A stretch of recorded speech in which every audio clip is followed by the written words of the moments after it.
As parents, there's nothing more precious to us than our children. We want to protect them from harm, and if there's anything we can do to keep them safe, we do it. We know that there's danger all around, even in the home. But if we take the right precautions, we're confident we can keep them reasonably safe. Outside, it's a different world. One of the greatest risks our children face is traffic. More children aged 5 and over are killed or injured on the roads than through any other accidental cause. That it could happen to our child doesn't bear thinking about.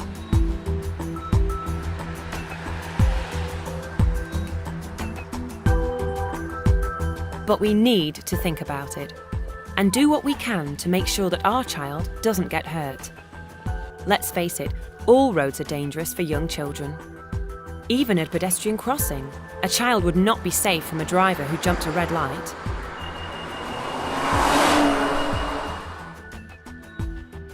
That's why throughout this DVD, you won't hear children being told to find a safe place to cross.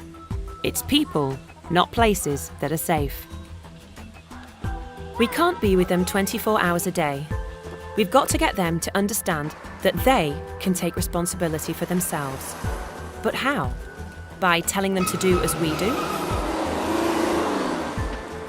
As parents, we're role models for our children, the best teachers they could ever have. But we need to make sure we set them a good example. And in a world of ever-increasing traffic, we must help them learn how to stay safe on the roads. The safest way for a young child to cross the road is to stop first. That gives them the time to look and see if anything is coming. But are they aware of that? So before we cross over, what should we do before we cross over? Stop, look and listen. Stop, look and listen. OK, will you cross me over this road now then? That's the answer most children will give you. It's something they've had drummed into them, but do they actually put it into practice? Whoa, get back on the side. Oh, hang on a second. Do we just walk out like that? So what should we have done? Waited. We should have waited, we should have stopped. Now will you cross me over this road, please? Oh, hang on a second. What did you tell me the first thing I had to do was before I crossed over the road? What was it? Stop. Did we stop then? We forgot, didn't we?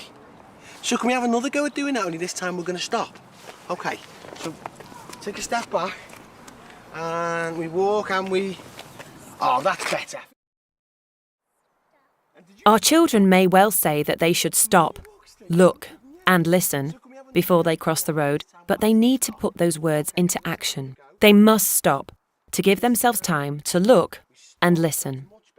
Saying one thing, doing another. It's something you're likely to come across time and time again as you train your child. So, when you ask them what they should do once they've stopped at the curb, they may well say, Look both ways. Look both ways. but what they're likely to do is this. Will you show me then? Again, we must ask our child what they're doing and why they're doing it. That way, we can help them realise for themselves what they're doing wrong and steer them towards doing it properly. Right, well, you just pointed, so will you actually look for me, please? Down there, and down there. You just really pointed your fingers. Will you actually look for me this time? That's better. OK. It's vital that your child understands the importance of looking and listening properly before stepping out. And that the safest way to cross a road is by going directly across, not at an angle. Now, I want to get over. Can you see that silver car over the road there? Yeah. I want to get to that house. So will you be able to take me from here to the house, please? Yeah. What way are we going to walk to get there? That way. Like that? Well, if we walk like this from there to there, Yeah. will we be on the road for a little bit of time or a lot of time? A little bit. Right, well, can we count how many steps it takes us to get there? Yeah. So have a good look for me. Steps, okay? You ready? Yeah. So it's 1, 2, 3, 4, 5, 6, 14, 15, 16 steps. It was 16 steps. That's quite a long time, isn't it? Every second they're in the road, they are in danger. So the less time they spend there, the better. 6, 7, 8. So it was 8 that way, and it was 16 that way. Which is better? 8. 8's definitely better, isn't it? But it's not on the road for as long then. And now we can walk down the path and go to the house, can't we? By talking to our children and getting them to show us how things should be done properly, we can help them to grasp the full importance of stopping, looking, and listening before they cross the road. But which direction should they look in? That way or that way? Look both ways. That way and that way. That might be okay for a road like this, where your child would have a clear view, no obstructions, and traffic only coming from 2 directions. But what about here? That way or that way? Right, just that way or that way? Can you think of anywhere else? What about that car? Where's that just come from? Down there. And where's it gone to? Down there. So do you think maybe we need to look down those places as well? So where have we got to look then? Yeah, and down there. Down there, And there. and there, and there. Okay, so is there anything coming? Crossing the road near a junction isn't easy, and our children are going to have to decide for themselves where it's best to cross. And what about behind us? Can we see up that road okay? Can you see up there? Well, why are you moving? I can't see. You can't see? Why can't you see? Because I can't see because that's in the way. Ah, right, so you can't see because that's in the way. So what? Sometimes it's better to move away from the junction. In other places, you get the clearest view of traffic right at the junction. To help them make the right decision, there's one clear message they need to understand. Make sure you look in every direction, not just left and right. And don't forget to cross straight over, by the shortest route. Looking in all directions is one thing. Actually being able to see in all directions is quite another. Our roads are full of things that can prevent a child from seeing oncoming traffic. Some of them may not seem like a hazard to us, but to a child, they are. Our children need to know that before they step out into the road, they must be able to see clearly that nothing is coming. Many of the young children injured on the road have gone into the road from behind a parked car or other obstacle. With more and more traffic on our roads, learning to cross safely near parked cars is vital. For adults, they may not appear to be a problem. But for children, they are. If there's a parked car blocking their view, they can't see if the road is clear. That's obvious to us, but not to a child. Ways. Okay, so will you have a look for me then? Have a look for me. Is anything coming?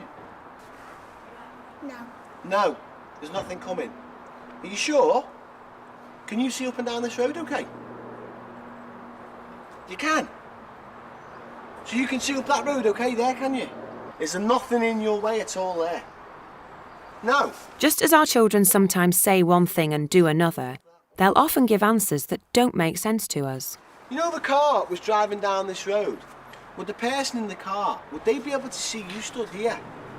No, why not? Because they might be on the food. Children can come up with all sorts of reasons why a driver wouldn't see them, but we need to get them to acknowledge the real reason, the parked car.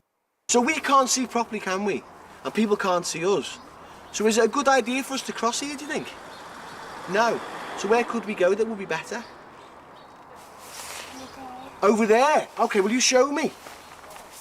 The message we need to give our children is that parked cars spell danger, and wherever possible, they should move away from them so they can see the road clearly. But let's face it, with more cars than ever clogging up our streets, sometimes there won't be anywhere that gives a clear view of the road. So it's important that your child learns to cope in this situation. So, if you're completely satisfied that your child fully understands the dangers of objects blocking their view, then you can teach them this. So where do you think we can go to? The edge. Go to the edge? Okay then. So, do you mean here, like this? All right. Okay, can we see up and down the road now? Well, what could these two cars do? What could that car do and that car do? Come backwards. They could move, couldn't they? So before we go here, we need to make sure these cars aren't going to move anywhere. So, Is that car going to go anywhere? How do you know? Because there's no smoke in the pipe. So that's one thing we could check to see if there's any smoke coming out, couldn't we? Can you think of anything else that we could check? What comes on the back and the front, different colours? Lights. So is there any lights switched on? Anything else? A person. A person. So should we see if there's a person in there? Is there anybody in that car? No, we don't get too close, do we? But there's nobody in there. All right. And can you think of anything else that might tell us if a car's going to move? We said the smoke that comes out the back. We said the lights. We said a person. Would we be able to hear anything? What? The blue noise. The brumming noise, the engine. Can we hear the brumming noise on that car? All right then. So we've checked both of these cars. Are either of these cars going to go anywhere? No. So where can we go then so we can see better? The edge. Go to the edge. So will you take me there then? So we don't go past the edge, just stop here. So will you have a check for me? Let me know whether anything else is coming. And you tell me when we can cross over. And you're in charge, so it's up to you. No. Now, we sure? Okay, brilliant. And we only ever cross like that when we've got nowhere else to go, don't we? That was fantastic. Thank you very much. You got me over the road lovely and safe there. Cheers. In this DVD, we've shown you some of the simple and straightforward methods used by road safety trainers. We can help our children in exactly the same way. And we can do it quite easily if we remember a few basic things. Get them to teach you. That way, you'll find out how much or how little they understand.